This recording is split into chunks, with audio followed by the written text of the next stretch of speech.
Welcome to Chase Thoughts. My name's Chase. Today we are going to be continuing our discussion on The Last Jedi, going more in depth, adding a little bit more context to some of the scenes of the movie. Again, I'm not defending this, and some of this can be seen as my headcanon. But the goal is, as always, just to add a little bit more context and maybe make your viewing experience a little bit more enjoyable. So, with no further ado, we are going to hop into our first point. First, I want to answer the question, why are there no Y-Wings in Episode 8, especially since it would appear that they are well suited for the battle during the movie's opening scene, or even the attack on Starkiller Base at the end of Episode 7? To answer this question, we need to dive into the history of the Y-Wing. The Y-Wing was first produced during the Clone Wars and used by the Republic Navy. After the rise of the Empire's focus on the Tarkin Doctrine caused ships like the Y-Wing to fall out of favor and be decommissioned and scrapped for parts. 2 years before the Battle of Yavin, however, in Star Wars Rebels, we see Phoenix Squadron seal 5 Y-Wings before they can be decommissioned. At this point, Hera and Rex both recognize how old the Y-Wings are, yet Rex emphasizes their usefulness in combat. After continued thefts of Y-Wings by rebels, we see them become a crucial part of the Rebel Alliance throughout the Galactic Civil War. So with such a long and successful service history, why don't we see the Resistance employing Y-Wings during Episode 7, or at the very least during Episode 8?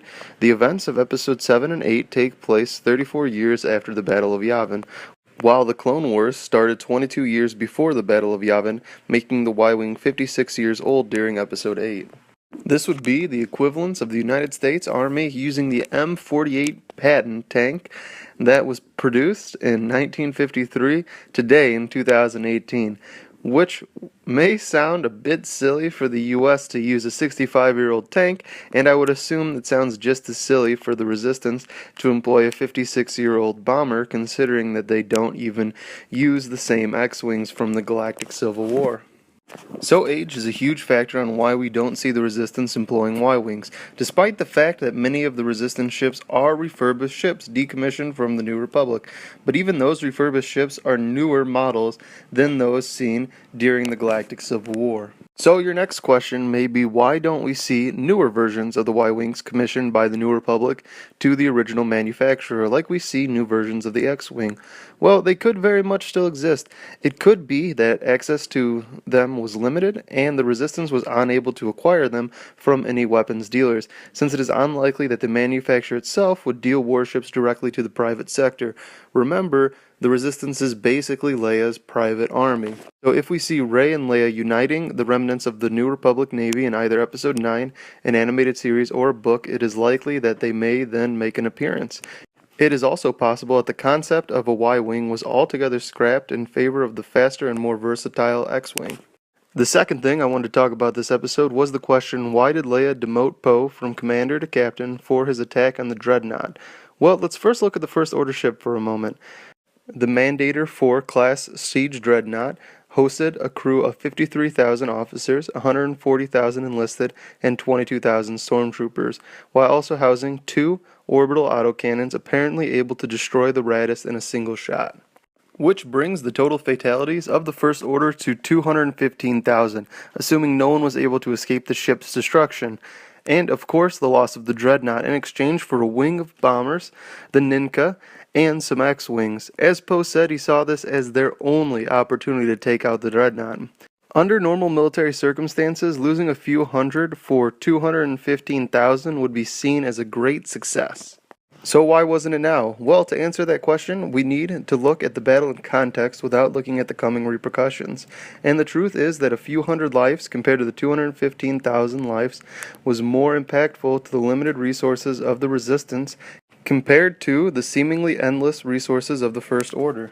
We have to remember that the Skyfortress bomber wing was originally manufactured near the end of the Galactic Civil War, and the ships were 30 years old and upkept by the Resistance. Even their X-Wings were T-70 X-Wings compared to the newer T-85 X-Wings used by the New Republic.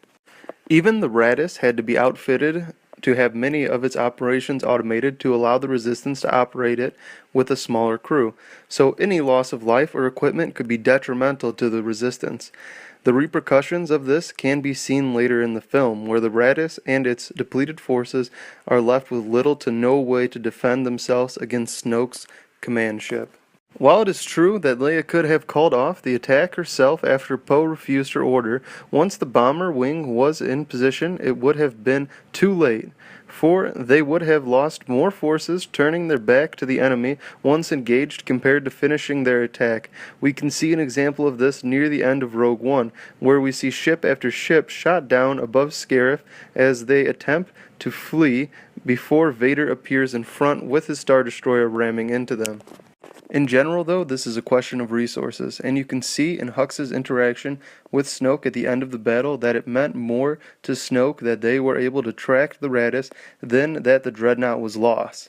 As a dark side user, Snoke would care more about crushing a potential for hope in the galaxy than losing even a fleet of Dreadnoughts. And Leia, having dealt with dark side users in the past, knows this. So there you have it, a little bit extra look into why Poe was demoted by Leia, and why we don't see any Y-Wings in Episode 8 or the end of Episode 7.